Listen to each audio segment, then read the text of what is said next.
বলো না বাপ, কেমনে ঘুমাইবা? নামাজ না পড়ে কেমনে ঘুমাইবা? যদি এই ঘুমার না ভাঙ্গে,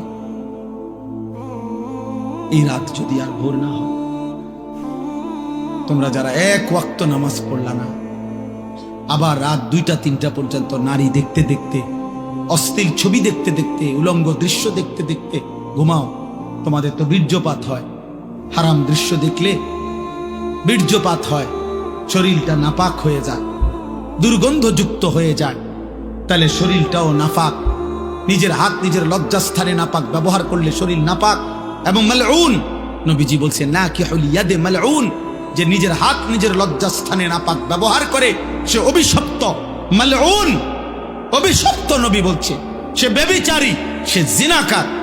আর বিশুদ্ধ হাদিস একটা ছেলে মনে রাখো, নবী বলছে লা ইয়াজনি জানি হিনা ইয়াজনি ওহুয়া মুমিন, যে ব্যভিচার করে, যে জিনা করে, সে মুমিন থাকে না, মুমিন থাকে না, মুমিন থাকে না। তাহলে না এক ওয়াক্ত নামাজও পড়লা না, আর নারী দেখতে দেখতে, হারাম দেখতে দেখতে শরীরও নাপাক করলা। এই ঘুম যদি আর না ভাঙ্গে, কি হবে কবর? কি হবে তোমার আখেরাত? কি হবে তোমার ইমানের হালাত? বলো না বাপ, কি করছো তোমরা? কি করছো তোমরা? অনেক ছেলে তোমাদের চেহারা দেখলেই বোঝা যাচ্ছে তোমরা নামাজ পড়ো না। চেহারা দেখলেই বোঝায় মোবাইলে আসক্ত, চেহারা দেখলেই বোঝা যায় চেহারাটা কালো হয়ে আছে। আহা, গুনাহ তোমাদের চেহারা কালো করে ফেলছে। চেহারায় কোনো রসকস দয়া মায়া নাই, চুল চেহারার মধ্যে মুসলমানের কোনো চিহ্ন নাই, সারাদিনের চলাফেরার মধ্যে ইমান আমলের কোনো নমুনা নাই।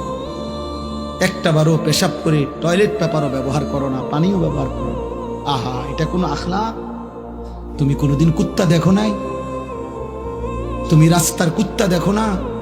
কুত্তাও তো পেশাব করে পানি নেয় না, কুত্তাও তো টয়লেট পেপার ব্যবহার করে না। তুমি দেখো না আব্বা, মাঝে মাঝে সবচেয়ে উত্তম হয় ওই কুকুরের সাথে একটা সেলফি উঠাইয়া দুজন একসাথে দিলে ভালো। হ্যাঁ হ্যাঁ, ভালো হবে, সুন্দর দেখাবে, মানাবে, যে দেখে আমরা দুইজন একই আচরণ। ও পেশাব করে পানি নেয় না, আমিও নেই। লজ্জা থাকলে মুসলমান হও, লজ্জা থাকলে মুমিন হও, লজ্জা থাকলে মুহাম্মদ আরবি সাল্লাল্লাহু আলাইহি সাল্লামের সুন্নাত অনুসরণ, ইসলাম মানো, দ্বীন মানো।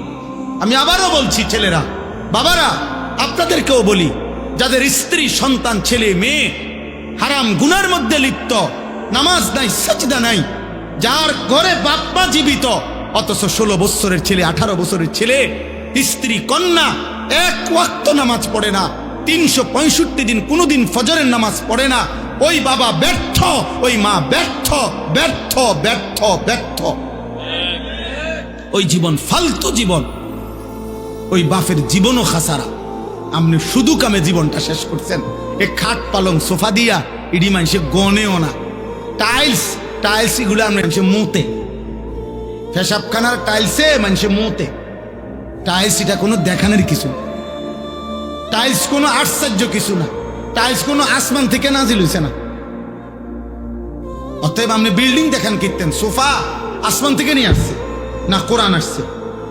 নামাজ আসমান থেকে আসছে, কোরআন আসমান থেকে আসছে। অতএব সম্মান ইজ্জত সেজদার মধ্যে, সম্মান ইজ্জত আল্লাহর কোরআনের মধ্যে। আল্লাহ আমাদেরকে বুঝ দান করে। সুম্মালি তাকুনু শুয়ুখা, আল্লাহ বলেন আবার আমি আল্লাহই তোমাদের যৌবনকে শেষ করে আবার আমি তোমাদেরকে বৃদ্ধ বানিয়ে দেবে কিনা? আচ্ছা বলেন তো,